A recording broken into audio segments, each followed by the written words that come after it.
Hi friends.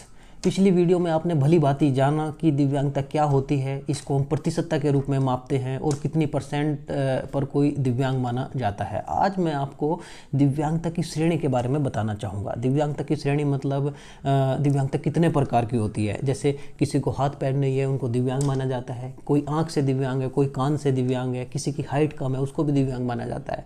तो इस तरह की कुल 21 दिव्यांगता होती है। पहले यह कम थी, लेकिन दिव्यांग अधिनियम 2016 के तहत हमारी 21 तरह की दिव्यांगता हो गई है। इसके बारे में मैं आपको दिखाना चाहूँगा। सबसे पहले मैं आपको बताना चाहूँगा जो हमारा दिव्यांग अधिनियम 2016 है, उसमें अनुसूची में इसके बारे में 21 दिव्यांगता के बारे में बताया गया है। नीचे PDF का लिंक भी मैंने दिया है, उसमें आप देख सकते हैं। अब मैं आपको जो हमारी 21 दिव्यांगता है उनको संक्षिप्त रूप से समझाऊँगा। जो हमारी पहले नंबर की दिव्यांगता है, अगर किसी को पैर नहीं है, किसी को हाथ नहीं है, कोई पोलियोग्रस्त है, तो ये पहले नंबर की श्रेणी में दिव्यांगता आती है। जिसको पूर्ण रूप से नहीं दिखाई देता वह दृष्टिबाधित दिव्यांग माना जाता है। लो विजन भी एक दिव्यांगता है, लेकिन पता कैसे चलेगा। अगर किसी की आँख 6/6 या 6/18 है, उसको बिल्कुल सही माना जाएगा। लेकिन अगर 6/24 या उससे कम की विजन है तो उसको लो विजन दिव्यांग मानते हैं। श्रवण बाधित में जिसको सुनाई नहीं देता, देखिए बच्ची सांकेतिक भाषा का प्रयोग करके सुनाई दे रहा है इसको, ये दिव्यांग है। और इसका पता कैसे चलेगा। अगर दोनों कानों से 60 डेसिबल या इससे अधिक की ही आवाज़ किसी को सुनाई देती है तो उसको दिव्यांग माना जाता है।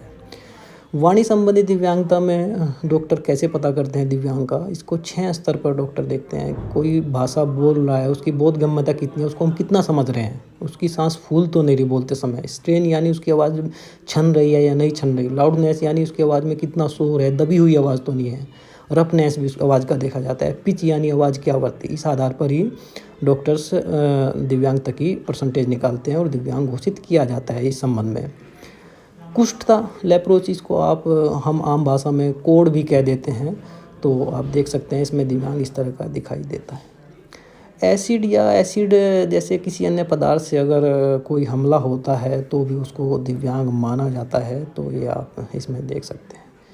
जिसकी बहुत कम लंबाई होती है उसको भी दिव्यांग माना जाता है। इसको आम भाषा में हम बौनापन भी कह देते हैं। लेकिन इसका पता कैसे चलेगा। वयस्क होने तक किसी की हाइट 4 फीट या उससे कम की रह जाती है तो उसको दिव्यांग माना जाता है, तभी उसकी दिव्यांगता 40 या 40 से ऊपर की आती है। सेरेब्रल पैल्सी हमारे दिमाग में मांसपेशियों की गतिविधि और समन्वय को नियंत्रित करने वाला एक हिस्सा होता है। जन्म से पूर्व जन्म के दौरान या बाद में अगर दिमाग के उस हिस्से में विकार उत्पन्न हो जाता है तो बच्चे को चलने फिरने में दिक्कत आएगी, बैठने में दिक्कत आएगी, बोलने में निगलने में दिक्कत आएगी। ऐसे बच्चों को CP चेयर की आवश्यकता होगी ताकि वह आगे न गिरे। इसमें बेल्ट लगी होती है। लेकिन ध्यान रहे, ऐसे बच्चे कम दिमाग के नहीं होते, MR नहीं होते। ये अलग लक्षण होते हैं CP के। मस्कुलर डिस्ट्रोफी जन्म के बाद धीरे धीरे या किशोरावस्था में इस बीमारी के लक्षण उत्पन्न होते हैं। इसमें मसल्स इतने कमज़ोर हो जाते हैं कि उनको वो डैमेज होना शुरू हो जाते हैं। बहुत कमज़ोर हो जाता है ऐसा पीड़ित। चलने फिरने में उसको दिक्कत आएगी, वह लड़खड़ा जाएगा। कूदने फांदने में उसको दिक्कत आएगी, पैरों की उंगली पर वह चलेगा और व्हील चेयर की आवश्यकता पड़ जाती है। जो हमारी सलाम बैंक की मूवी इसी के ऊपर आधारित है। हीमोफीलिया यह रक्त संबंधी एक आनुवांशिक विकार है। इसमें किसी व्यक्ति को जब चोट लगती है तो उसका खून बहता है, लेकिन वह थोड़ी देर में जम जाता है। लेकिन हीमोफीलिया ग्रसित व्यक्ति का खून नहीं जमता, वह लगातार बहता रहता है और मृत्यु भी हो जाती है कभी कभी। आंतरिक रक्तस्राव बढ़ जाता है ऐसे मरीज का, और उसमें कोहनी और घुटनों से खून का स्राव दिखाई देने लगता है। त्वचा के नीचे भी खून का स्राव बढ़ जाता है और त्वचा नीली दिखाई देने लगती है। थैलीसीमिया रक्त संबंधी एक आनुवांशिक विकार है। लाल रक्त कोशिका इसमें तेजी से नष्ट होना शुरू हो जाती है और एनीमिया यानी खून की कमी हो जाती है। सूखता चेहरा, लगातार बीमार रहना, वजन न बढ़ना इस बीमारी के लक्षण होते हैं और इसमें बार बार खून चढ़ाना पड़ता है। सिकल सेल डिसीज यह भी थैलीसीमिया की तरह एक आनुवांशिक रक्त संबंधी विकार है, लेकिन इसमें अंतर यह है कि थैलीसीमिया में लाल रक्त कोशिकाएं नष्ट होना शुरू हो जाती है, लेकिन इसमें लाल रक्त कोशिकाओं का आकार बदल जाता है, वह अर्धचंद्राकार हो जाती है, आप देख सकते हैं। और जिससे नसों में प्रवाहित होने में दिक्कतें आती है खून को, और खून की कमी शरीर में पड़ जाती है और कमजोरी, बार बार पीलिया और लीवर पर सूजन इस रोग के लक्षण होते हैं। मानसिक मंदा यह बच्चों से संबंधित एक दिव्यांगता है।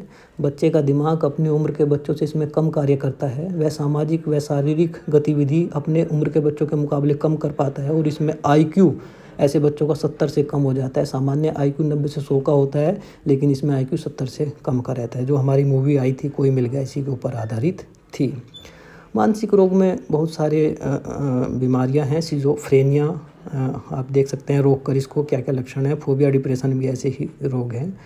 हमारे आम जन में जो धारणा बनी रहती है, किसी को भूत आ गया, ये आ गया, ये सब मानसिक रोग होते हैं। इसके बारे में व्यापक प्रचार प्रसार की आवश्यकता है। अच्छा, मानसिक रोग MR में अंतर होता है। MR बिल्कुल ठीक नहीं होता, मानसिक मनता है, लेकिन मानसिक रोग बिल्कुल ठीक हो जाते हैं। तो इनमें आपको अंतर करना आना होगा। MR और मानसिक रोग अलग अलग होते हैं। मानसिक रोग ठीक हो जाते हैं, MR बिल्कुल ठीक नहीं हो पाते। इसमें ऑटिज़्म में अपने में खोया रहता है बच्चा, किसी से बात नहीं करेगा, नज़रें चुराएगा, आई कांटेक्ट नहीं बना पाएगा, स्वयं को नुकसान पहुंचा लेता है, गुस्सैल चिड़चिड़ा स्वभाव हो जाता है ऐसे बच्चों का, दूसरों की हर बात को वह काटेगा। विशिष्ट अधिगम डिस्क्लेसिया, पढ़ने में समस्या आती है, नाम को मान पड़ेगा, शक का बीच का अक्सर उसको शक पड़ेगा।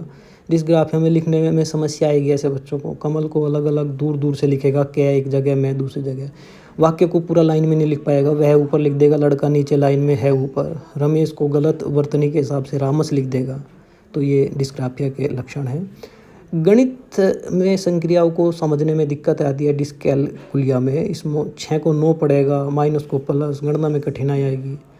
मल्टीपल स्क्लेरोसिस में दिमाग व रीढ़ की हड्डी के बीच जो संचार होता है वह प्रभावित हो जाता है। शरीर का कोई हिस्सा शून्य हो जाता है, सुई जैसे चुभना जैसा लगता है, दोहरी दृष्टि व धुंधला दिखाई देने लगता है। पेशाब पर नियंत्रित नहीं कर पाते इस बीमारी में। क्रोनिक न्यूरोलॉजिकल कंडीशन, इसमें कुछ रोग है। डिमेंशिया, जो हम आम भाषा में जिसको पागल कह देते हैं, उसका वैज्ञानिक नाम डिमेंशिया है। यह एक दिव्यांगता मानी जाती है। मिर्गी भी एक दिव्यांगता होती है, इसको भी हम समझते हैं। अल्जाइमर भूलने की समस्या होती है, इसको दिव्यांगता माना जाता है, बढ़ती उम्र के साथ हो जाता है। पार्किंसन रोग भी बढ़ती उम्र के साथ हो जाता है, इसमें हाथ कांपने लगते हैं, ये भी एक दिव्यांगता है। बहुदिव्यांगता, जिसमें 2 या 2 से अधिक दिव्यांगता हो जाती है, उसको बहुदिव्यांगता हम बोलते हैं। ये दिव्यांगता के बारे में एनालिसिस था। धन्यवाद।